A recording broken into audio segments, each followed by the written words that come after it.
The world is becoming a story of glaring absences. In Italy, they shut schools and universities, but today 49 people died from the virus. Fear of infection has depleted even the most devoted crowds. St. Peter's in Rome is missing its throng of pilgrims. The tiny Vatican City has registered its first positive case. The Church of the Nativity in Bethlehem is empty. Israel's daunting security walls may stop an intifada, but can they stop a virus? Mecca from above, before the government stopped foreign worshippers, and after. In Iraq's Shia city of Karbala, they stopped Friday prayers and deep cleaned the empty spaces. Fear of this virus has made us, its hosts, put up borders and barriers, while the unwelcome guest is busy crossing them with blind disregard for ideology, creed or flag. For now, COVID-19 has the run of the place. Battling the rising fear and the growing infections is, of course, science. Here in Bedfordshire, they're working on a rapid infection test that could yield results within 20 minutes. But it'll only be ready in the autumn at the earliest. Meanwhile, the cases keep rising to a total of 163 in the UK today. Is that really what it looks like when you sort of... And we are all in the same boat as the Prime Minister, learning the basics. So you know, mucking around with soap. And of course singing to ourselves while purging our hands. Happy birthday to you. Happy birthday, dear Mologic. Thank you very much Happy indeed. birthday to you. Very good. It looks to me as though there will certainly be a substantial period of disruption when we have to deal with this outbreak. How big that will be, how long that will be, I think is still an open question. And the most alarming open question of them all, how many more deaths? Yesterday, a woman in her 70s with underlying health conditions became Britain's first fatality in Reading. Today, a patient in Milton Keynes, an elderly man with a pre-existing illness, became the second fatality. Trust is the indispensable medicine in this battle, and by all accounts, Iran, with over 4,700 official cases, is running short. They may be using the fire brigade to disinfect cities, but the government there has put pressure on doctors to falsify the reasons for death and play down the numbers. And with 3 direct flights still from Tehran to London every week, what happens in Iran doesn't necessarily stay in Iran. And as if airlines weren't having a bad enough time, 2 BA baggage handlers at Heathrow have tested positive today, which surely begs the question, could the virus have survived a journey in the luggage hold? Here I am on the Princess cruise ship. And finally, spare a thought for those giant vessels of indulgence turned petri dishes of questionable quarantine. Witness an airdrop of testing kits onto the Grand Princess, meandering off California, floating home to 3,500 passengers and crew, including 142 Brits. None infected so far, but a passenger on a previous voyage has died from the virus, and that was reason enough to confine everyone here on board. We are all on that cruise ship now, afraid of the mundane, constantly scaling down our expectations and playing the lottery of infection. Dr. Richard Hatchett advised the Bush and Obama White Houses and worked for the agency that protects Americans against pandemics and bioweapons. His organisation has now received more than £20 million from the UK government to develop a COVID-19 vaccine. I spoke to him earlier and began by asking how much of a threat the virus now is.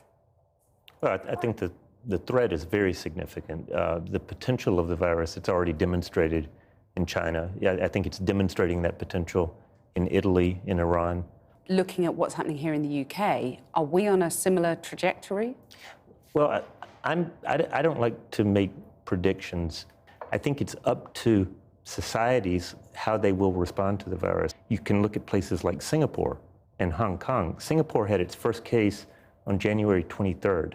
Yesterday, they had gotten up to, I think, about 115 cases. So fewer than the UK? Fewer than the UK over 6 weeks. And basically, they have been able through their public health interventions, through the public health response, through contact tracing, isolation of cases, and through engaging the public, they have been able to keep the virus under control. Well, given the rate of increase that we're seeing now in the UK, do you think the government needs to be more aggressive as they were in China, Singapore, Hong Kong?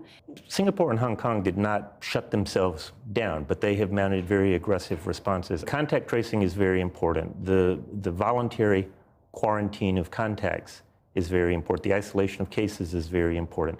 I think there may be a time to close schools.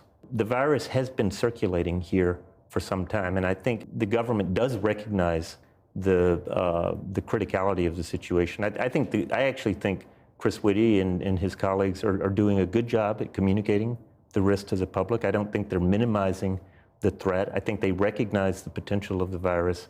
So overall, and certainly relative to some other countries, I think the UK is doing a good job. Is there a danger, though, of an overreaction, given when you look at the scale of flu deaths worldwide, up to 600,000 a year, and you don't shut down public transport networks to stop people getting the flu? I don't think we're dealing with the flu. From what scientists know about this virus so far, what concerns you most about it? I think the most concerning thing about this virus is the combination of infectiousness and the ability to cause severe disease or death. And we have not since 1918, The Spanish flu, seen a virus that combined those two qualities in the same way. And do you believe the WHO figure of 3.4% mortality rate? Because, I mean, the UK puts it at 1%, roughly. In some respects, if it is between 1% and 3.4%, it really doesn't matter what's after the decimal point. I think what we're seeing is a virus that is many, many times more lethal than flu, and right now a population that is completely vulnerable to it, and that we are seeing its ability to explode. There is nothing to stop that expansion from continuing unless those societies move aggressively, engage their publics, implement multiple public health interventions, including focusing on cases, but also introducing social distancing interventions. There's nothing to stop that. Right now, social distancing. I think everybody should be doing what we call the Ebola handshake, the elbow bump, instead of shaking hands. Bruce Aylward has talked from WHO has talked about coming back from China. Put it in terms of it is like they are at war with the virus. I don't think it's a crazy analogy to compare this to World War II. I mean, a lot of people might be really surprised, if not sort of vaguely insulted, that you're comparing this to a war, World War II. Well, WHO is using those kinds of terms and talking about what's required to mobilize people. And it's because they have seen what this virus is capable of doing. The government here has announced funding for a vaccine, or several trial vaccines against the virus. Do you agree that there's no hope of securing a vaccine and rolling that out across the population in time for this outbreak? We don't see any way that a vaccine can be available much more rapidly than 12 to 18 months. And even if it were to be available in 12 to 18 months, that would literally be, the world record for developing and delivering a vaccine.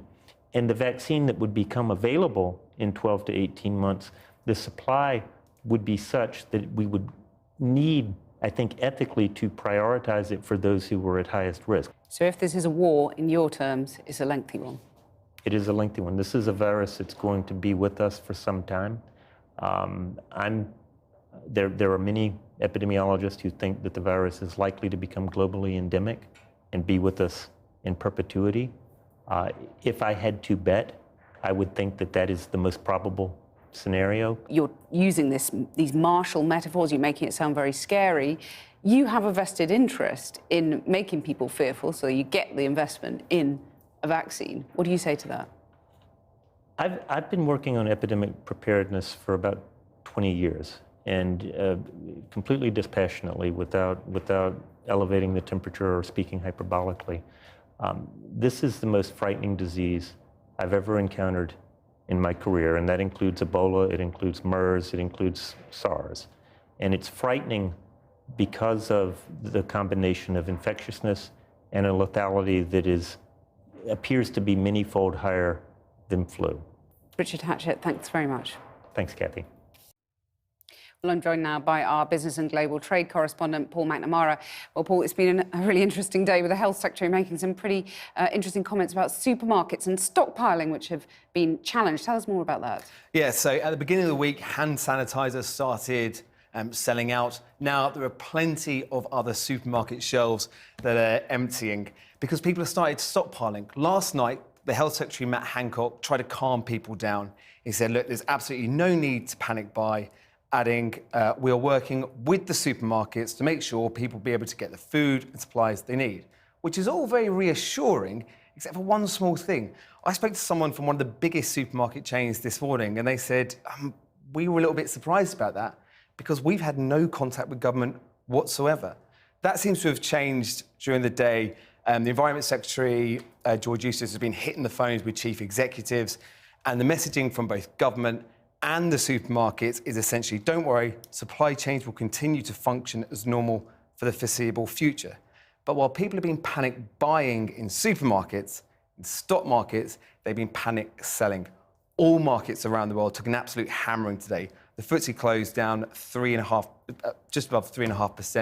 And the problem for investors we've been speaking to is they don't know where or when or how this will end. Paul, thanks very much. Well, there's growing concern about the number of coronavirus-related hate crimes against the Chinese and Asian communities. A charity which monitors hate crime now wants more support from the government to tackle the issue. Today, 2 teenage boys were arrested on suspicion of racially assaulting a Singaporean man following the outbreak. Aisha Tull has been speaking to a man who also claims he's been attacked because of the coronavirus. As fear of catching the new coronavirus has grown around the world, there's another concern, that a rise in racist attacks against the Chinese and Asian community is growing too. I was more worried about them, like I say. Tan Jiang has lived in Runcorn all his life. When he popped out to his local shop with his wife and kids recently, he says he experienced his first racist attack. As soon as I walked around the corner, there's about 10, 15 lads in there. And I could feel, there's a bit of presence there, so I walked past, tried to ignore them, and as soon as I got past, they started shouting abuse about the coronavirus, racist remarks towards me. Gone back to my car, they followed me and they basically surrounded my car, and they threw rocks and stones at my car then. How did it feel when you've got groups of men shouting at you, your wife, your kids, about coronavirus? So to look at you like you're a disease, I mean, it's like you're the coronavirus. I mean, it's demeaning, it's horrible, it's bullying, isn't it? It's not nice. Mr. Jiang isn't happy with how the police are dealing with his case. They rang me up last week and said, can you tell me the more specific time? Because I said it was between 1 o'clock and 3 o'clock. They said, we're going to have to sit there for 2 hours and look through that footage. They actually rang me up and said that, and I said, can you... That's your job, to sit through 2 hours of footage. You're kidding me. And he also has concerns about how seriously this is being looked at. They act like they do, and like they say, if there's anything, report it, and that. Report it, but nothing gets done when it's reported. That's the problem, isn't it? Mr. Jiang has also lost his job at a local Chinese takeaway. His boss says business is so bad he can't afford to keep him on. Police say they're investigating Mr. Jiang's case. In a statement to us, they said, Cheshire Constabulary takes all reports of hate crimes extremely seriously, and we encourage anyone who has been affected by this type of crime to get in touch. Chinese students across the UK have been organising anti-racist protests. Shannan is one of them, and she also wants universities to do more.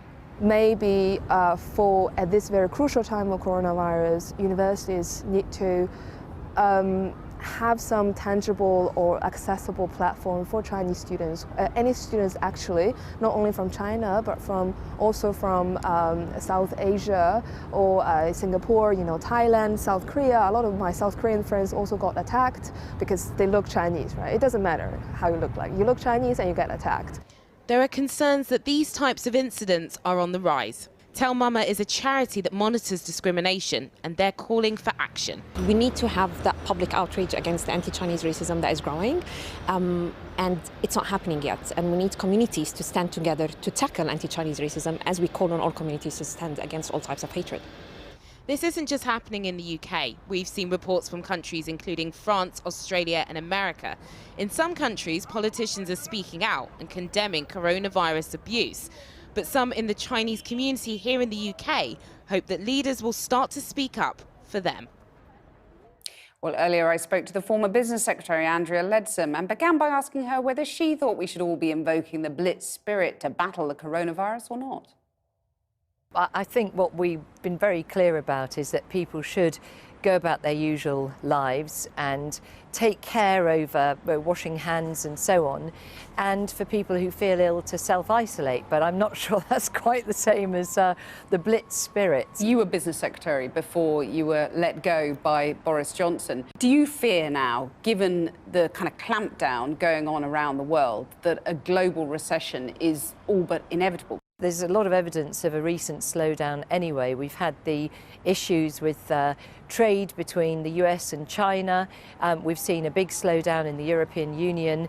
And so, yes, I mean, coronavirus doesn't help. We saw Flybe collapse this week. Just a few weeks ago, as Business Secretary, you tweeted, "Delighted that we've reached agreement with Flybe's shareholders to keep the company operating, ensuring that UK regions remain connected."